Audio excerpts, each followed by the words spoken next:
bienvenue sur notre chaîne. Nous publions des extraits vidéo pour vous aider à choisir celui qui vous plaît.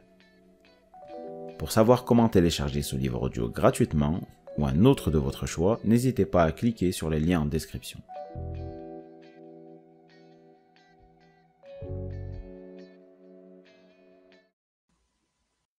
Chers auditeurs, nous vous invitons à découvrir l'incroyable parcours du psychiatre américain Irvin D. Yalom, auteur de « Et Nietzsche a pleuré » et du problème Spinoza.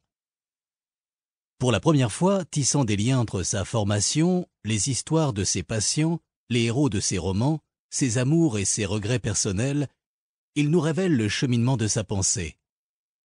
Comment je suis devenu moi-même n'est pas seulement une autobiographie, c'est aussi une invitation au lecteur à voyager au plus près de ce qu'il est et à songer au sens de sa propre existence.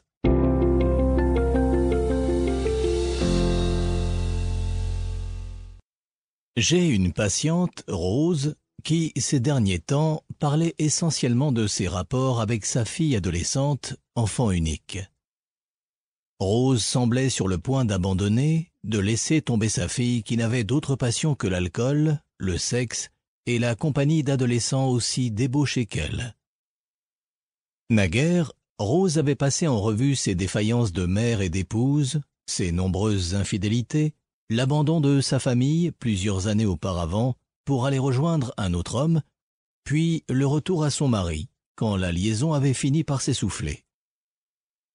Grosse fumeuse, souffrant d'un emphysème invalidant, elle avait essayé de se racheter et s'était consacrée à sa fille, sans aucun résultat. J'avais recommandé une thérapie familiale, mais la fille avait refusé. Maintenant, Rose avait atteint un point de rupture. Chaque accès de toux, chaque visite chez son pneumologue lui rappelait que sa vie courait à sa fin. Elle ne concevait qu'un seul soulagement, « Je veux qu'elle parte ». Elle comptait les jours qui restaient avant la fin des études secondaires et le moment où sa fille quitterait la maison pour l'université, un boulot, n'importe quoi. Peu lui importait désormais le chemin qu'elle suivrait. Encore et encore, Rose se chuchotait et me chuchotait « Je veux qu'elle parte ». Ma pratique a notamment pour but de ressouder les familles, de combler les fissures entre frères et sœurs, entre parents et enfants. Avec Rose, j'étais fatigué de mon travail et j'avais perdu tout espoir d'aboutir à guérir cette famille. Au cours de séances passées, j'avais essayé de lui faire envisager son avenir, dans le cas où elle cesserait toute relation avec sa fille. Ne se sentirait-elle pas coupable et esseulée ? Cela n'avait servi à rien et le temps filait. Je savais que Rose n'avait plus très longtemps à vivre. J'avais adressé sa fille à un excellent thérapeute. Maintenant, je ne m'occupais plus que d'elle qui me disait « Plus que 3 mois avant qu'elle ait son diplôme, que le lycée soit fini. Alors elle s'en ira. Je veux qu'elle parte, je veux qu'elle parte. » J'ai commencé à espérer que son souhait pourrait se réaliser.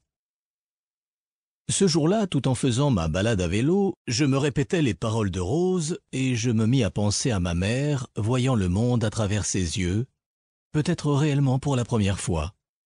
Je lui prêtais les idées de Rose et les mêmes mots à mon égard. De fait, je ne me souvenais pas d'avoir entendu de lamentations maternelles au moment où j'ai pour de bon quitté la maison afin d'aller étudier la médecine à Boston. Je revoyais la scène des adieux. Ma mère sur les marches me faisant des signes de la main, tandis que je démarrais la Chevrolet bourré jusqu'au toit et rentrant alors que je m'éloignais. Je l'imaginais fermant la porte et poussant un profond soupir de soulagement. 2 ou 3 minutes plus tard, elle se lève, un grand sourire aux lèvres, et invite mon père à chanter et danser avec elle un jubilant « Chava Nagila ». Réjouissons-nous en hébreu, chanson folklorique. Oui, ma mère avait une bonne raison de se sentir soulagée lorsque j'ai enfin quitté la maison à 22 ans. J'étais un perturbateur qui troublait la paix de la famille. Je ne lui inspirais aucun sentiment positif et c'était réciproque.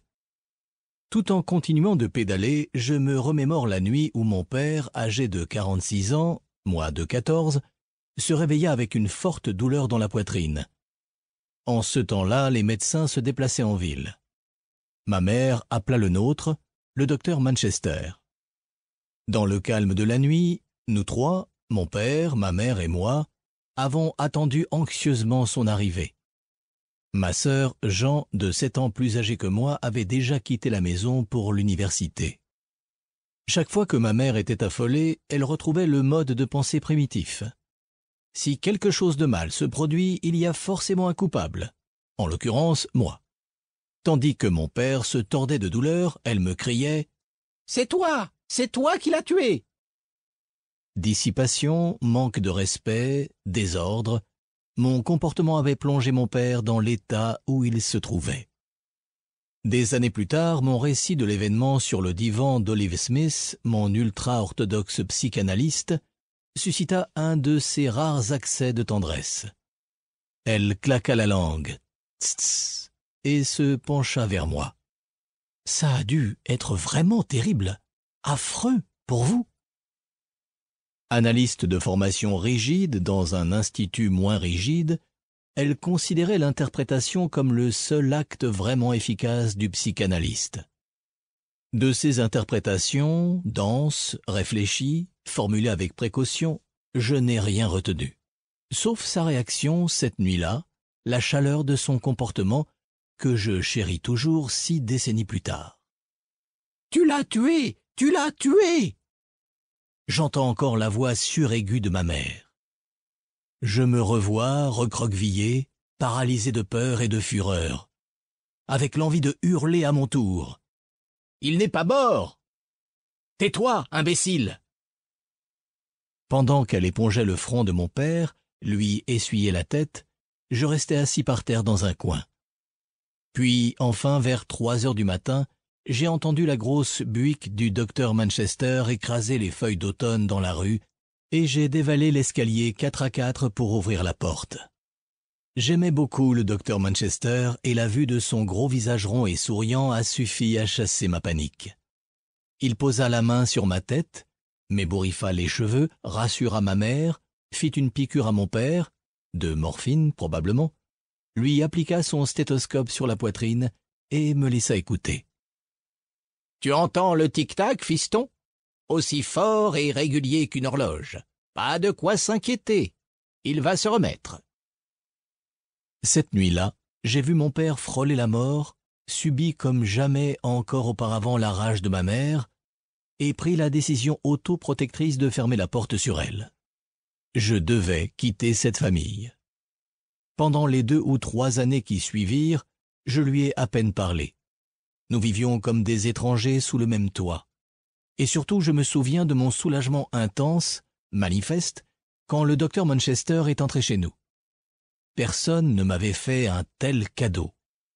Sur le champ, j'ai décidé de lui ressembler, de devenir médecin et de procurer aux autres le réconfort qu'il m'avait offert. Mon père s'est peu à peu rétabli, et bien que chaque effort, ou presque, même parcourir une centaine de mètres, lui ait causé des douleurs de poitrine et imposé la prise immédiate d'un comprimé de trinitrine, il a vécu encore 23 ans. C'était un homme doux et généreux, avec pour seul défaut, me semblait-il, son manque de courage face aux volontés de ma mère. De mon côté, la relation avec ma mère m'a infligé une blessure inguérissable. Pourtant, paradoxalement, c'est son image qui me traverse chaque jour l'esprit. Je vois son visage, jamais apaisé, jamais souriant, jamais heureux. C'était une femme intelligente qui a travaillé dur toute sa vie, mais toujours insatisfaite. Elle n'a que rarement su exprimer une idée aimable et positive. Aujourd'hui, néanmoins, pendant mes promenades à vélo, je pense à elle d'une façon différente, reconnaissant le peu de plaisir que j'ai dû lui donner quand nous vivions ensemble. Je suis heureux d'être devenu par la suite un meilleur fils. Si ce livre vous a plu, vous pouvez alors le télécharger gratuitement. Pour savoir comment faire, cliquez sur le lien en description de la vidéo. n'hésitez pas à commenter pour nous informer des extraits de livres audio que vous aimeriez écouter. Pensez à liker et à vous abonner pour ne rater aucune vidéo.